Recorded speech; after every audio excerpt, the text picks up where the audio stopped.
اسلام میں اس کی سزا بہت سخت ہے. کرنے والا اور جو یہ کام کروا رہا ہے دونوں کو کیا کر دو؟ بولو نا بھائی، قتل کر دو. تو کرنے والے کی سزا بھی قتل نبی نے فرمائی، اور جس کے ساتھ کیا جا رہا ہے اس کی سزا بھی کیا ہے؟ قتل ہے. تو اس لیے حکومت سے ہمارا مطالبہ ہے قرار واقعی سزا ملنی چاہیے، اور ان کی سزا ڈبل ہونی چاہیے ان جیسے لوگوں کی، اس لیے کہ دین کا لیبل لگا کے کیا کر رہے ہیں؟ جرم کر رہے ہیں. میں نے اس لیے دیر سے بیان کیا، مجھے صحیح صورتحال پتہ نہیں چل رہی تھی ہوا کیا ہے. میں اسی سے دھوکے میں آیا تو میں نے کہا شاید سچ بول رہے ہوں، کہ قرآن پہ ہاتھ رکھ کے کون جھوٹ بولتا ہے. وہ کہ ان لوگوں پہ بھی کوڑے پڑنے چاہیے جو معاشرے میں لڑکوں سے بدفعلی کو پروموٹ کر رہے ہیں. یہ جو ایک اسکینڈل چل رہا ہے آج کل، ایک مدرسے کے کسی مولانا صاحب کا بچے کے ساتھ بدفعلی کے بارے میں،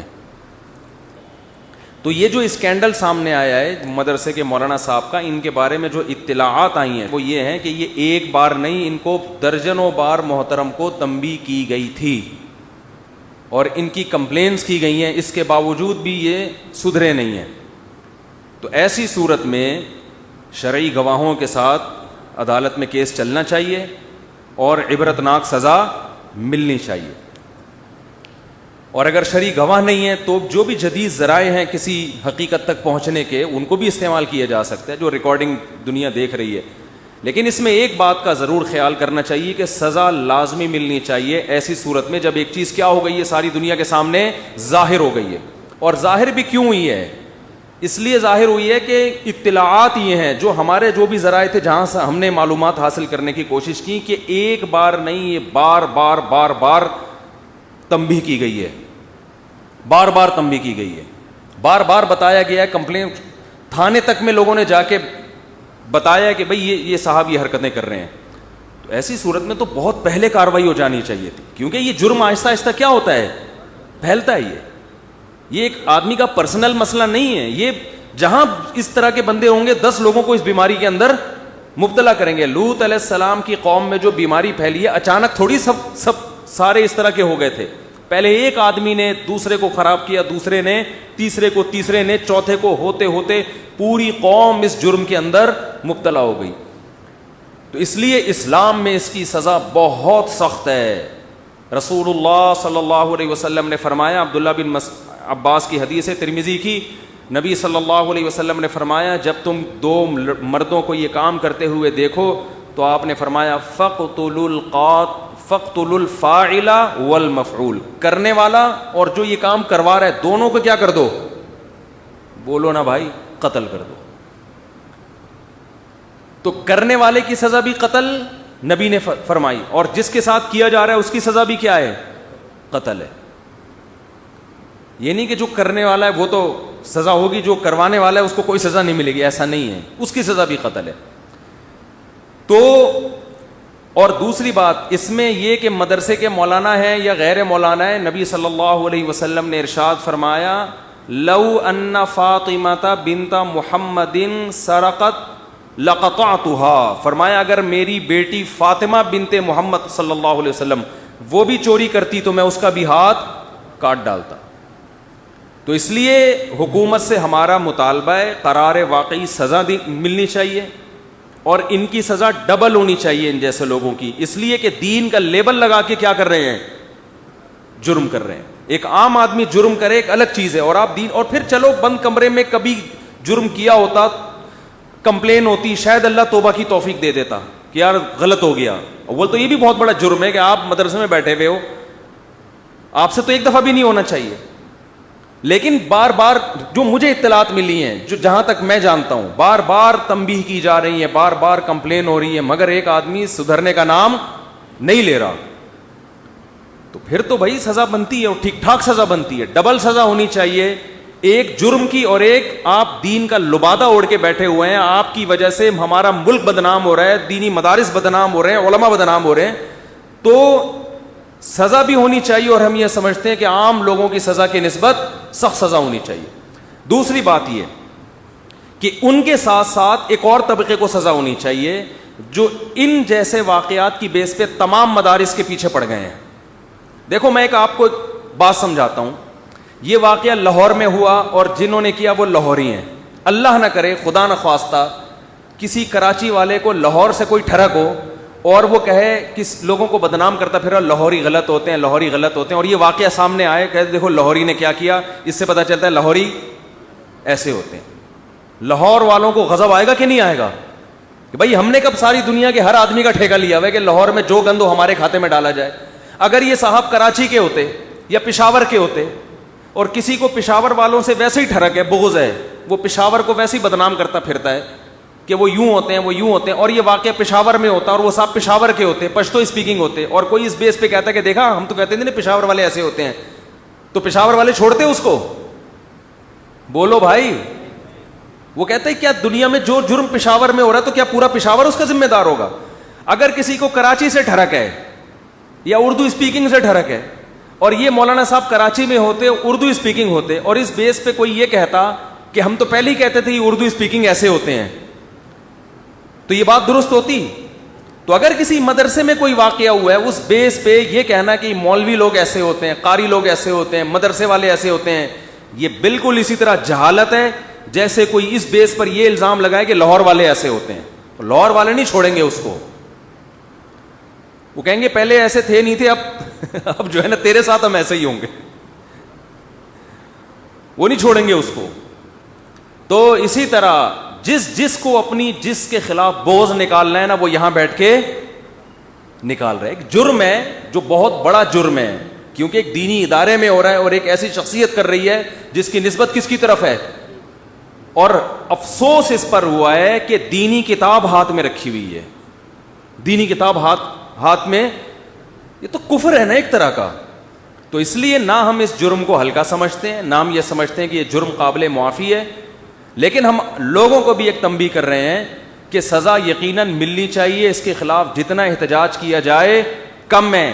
لیکن ایک اصول ہمیشہ ذہن میں رکھو کہ یہ بات بہرحال کھوپڑی کے اندر بٹھا لیں کہ کسی کے جرم پہ خوشیاں منانا اس کا بہرحال کوئی تک نہیں بنتا، یہ غم کا ایک سبب ہے یہ کام جو ہوا ہے. لیکن بعض لوگوں کا ایٹیٹیوڈ سے اور ان کے انداز سے ایسا لگ رہا ہے کہ ان کے خوشی سے نا یہ پاگل ہو رہے ہیں کہ دیکھو ایک آدمی کا جرم اچھالنے کا ہمیں موقع مل گیا. تو چاہے کوئی لبرل آدمی کرے بلکہ کوئی غیر مسلم بھی کرے، اگر کسی کا پرسنل ہے تو شریعت میں پردہ ڈالنے کا حکم ہے، لیکن اگر جرم پھیل رہا ہے متعدد، جیسے کہ یہاں تھا، یہ تو پھیل رہا تھا نا باقاعدہ، اور محترم کو تنبیہ بھی کی گئی ہے بار بار، اور پھر پہلا بیان قرآن پہ ہاتھ رکھ کے جھوٹ بول رہے ہیں کہ مجھے جناب وہ نشہ کرایا گیا تھا. قرآن پہ ہاتھ رکھ کے میں اسی سے دھوکے میں آیا تھا، میں نے کہا شاید سچ بول رہے ہوں کہ قرآن پہ ہاتھ رکھ کے کون جھوٹ بولتا ہے. وہ پھر بعد میں لوگوں نے اور ویڈیوز بھیجی، پتہ چلا کہ یہ سب ڈرامہ ہے نشے وشے کا.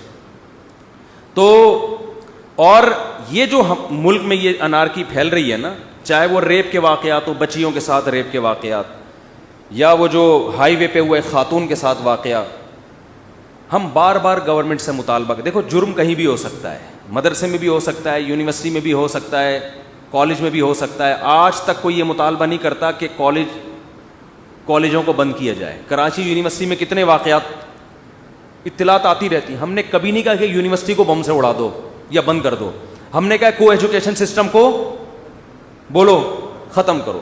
تو جرم کے اسباب پہ غور کرنا چاہیے کہ اسباب کیا ہیں، ان اسباب کو ختم کرنے کی بات کرنی چاہیے. ان اسباب میں ایک بہت بڑا سبب شرعی سزاؤں کا نافذ نہ ہونا. صحابہ کے دور میں مرد سے بدفعلی کرنے والے دونوں کو کیا کیا جاتا تھا؟ قتل. اور حضرت علی رضی اللہ تعالی عنہ نے آگ میں جلانے کا حکم دیا تھا، کیونکہ صحابہ میں یہ مرض بالکل بھی نہیں تھا، وہ لوگ جلدی نکاح کے عادی تھے. یہ ساری بدماشیاں دیر سی شادی کے نتیجے پیدا ہوتی ہیں. میرا ایک بیان تھا 2-2.5 سال پہلے، میں نے اپنے ایڈمن سے کہا وہ بیان دوبارہ چلاؤ، ابھی دوبارہ چلائیں گے انشاءاللہ. وہ بیان میرا یہ تھا کہ آپ اس قسم کے جرائم کی اگر تہ میں جائیں گے نا، چاہے وہ لڑکوں سے بدفعلی ہو یا ریپ کے واقعات، ان کی آپ جب گہرائی میں جاؤ گے نا تو آپ کو کہیں نہ کہیں نکاح میں رکاوٹ، حلال میں رکاوٹیں، اس کے پیچھے یہ عنصر لازمی نظر آئے گا. جس معاشرے میں حلال میں رکاوٹ ہو وہاں حرام کاریوں کے دروازے کھلتے ہیں. اور نیچر سے بغاوت کی سزا بہت سخت ملتی ہے. نیچر نہ کسی کی داڑھی کو دیکھتی ہے نہ کسی کی پگڑی کو, یہ ذہن میں رکھو. ہماری سب سے بڑی بھول یہ ہے, ہم یہ سمجھتے ہیں کہ جس آدمی نے پگڑی پہن لی, داڑھی رکھ لی, اب اس میں شہوت ختم ہو گئی. یہ ناممکن ہے. یہ روٹی کی طرح ہے, بھوک لگے گی, آپ روٹی کھاؤ گے, حلال کا انتظام نہیں ہوگا تو بہت پرہیزگار لوگ تو بچا لیں گے اپنے آپ کو. نارمل طبقہ کہاں مائل ہوگا؟ گناہوں کی طرف مائل ہوگا.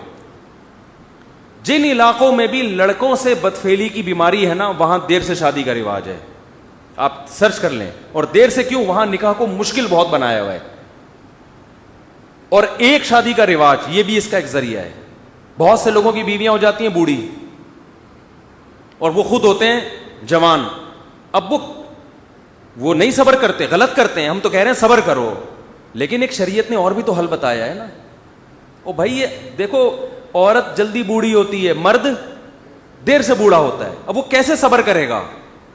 ہر ایک میں ایک جیسا تقویٰ تھوڑی ہوتا ہے. پھر بھی ہم کہتے ہیں اگر وہ جرم کرے تو اس کو مارو, کوڑے مارو, اس کو سزا دو. یہ کوئی عذر نہیں ہے کہ جی میری بیوی بوڑھی ہو گئی تھی تو میرے لیے گناہ حلال ہو گیا. یہ تو کمارے کے لیے حلال نہیں ہے, تو میرڈ کا آدمی کے لیے کہاں سے حلال ہوگا؟ لیکن ہم کہتے ہیں کہ گورنمنٹ نکاح کو آسان بنائے تاکہ یہ ٹھڑک معاشرے میں ختم ہو. یہ صرف یہ ہر طبقے میں آپ کو ملے گی ٹھڑک, داڑھی والے میں بھی, بغیر داڑھی والے میں بھی. جہاں نکاح مشکل ہوگا وہاں یہ برائیاں معاشرے میں پھیلیں گی. اس کا تعلق داڑھی یا بغیر, میں اکثر بیان میں ایک بات کہتا ہوں, لوگ کہتے ہیں داڑھی والا ہو کے یہ کام کر رہا ہے, داڑھی والا ہو کے یہ کام کر رہا ہے. داڑھی کا اس ٹھڑک سے کیا تعلق ہے بھائی؟ داڑھی کا جو ہے نا, جو ایک نیچر ہے انسان کی, جب وہ حلال نہیں. لوط علیہ السلام کی قوم کو جب بدفعلی کی عادت پڑ گئی ہے, پھر تھوڑی ان کو نکاح میں رغبت ہے. تو جن کو لڑکوں سے بدفعلی کی ایک دفعہ عادت پڑ جائے, پھر ان کو نکاح میں رغبت نہیں رہتی. تو اس عادت سے پہلے ضروری ہوتا ہے کہ اس کمبخت کو لائن پہ لگا دو. آپ اس عادت پڑنے سے پہلے اس کو آپ ٹھکانے لگا دو, یہ انسان کا بچہ بن کے زندگی گزارے گا. لیکن ہمارے معاشرے میں اس کی فکر نہیں کی جاتی, بگڑ جاتے ہیں. کتنی عورتیں, جب تو میں فون سننا چھوڑ دیے, بہت کم سنتا ہوں, جو اپنے میاں کے بارے میں بتاتی ہیں کہ ہمارا میاں لڑکوں میں دلچسپی لیتے ہیں, ہم کیا کریں. اب ہم ان عورتوں کو اگر طلاق کا مشورہ دیں تو کہاں جائیں گی؟ کوئی طلاق یافتہ سے کوئی شادی نہیں کرتا. ایسے وہ میاں برداشت کر رہی ہیں اپنا کہ یار نان نفقہ تو مل رہا ہے یہاں سے ہمیں.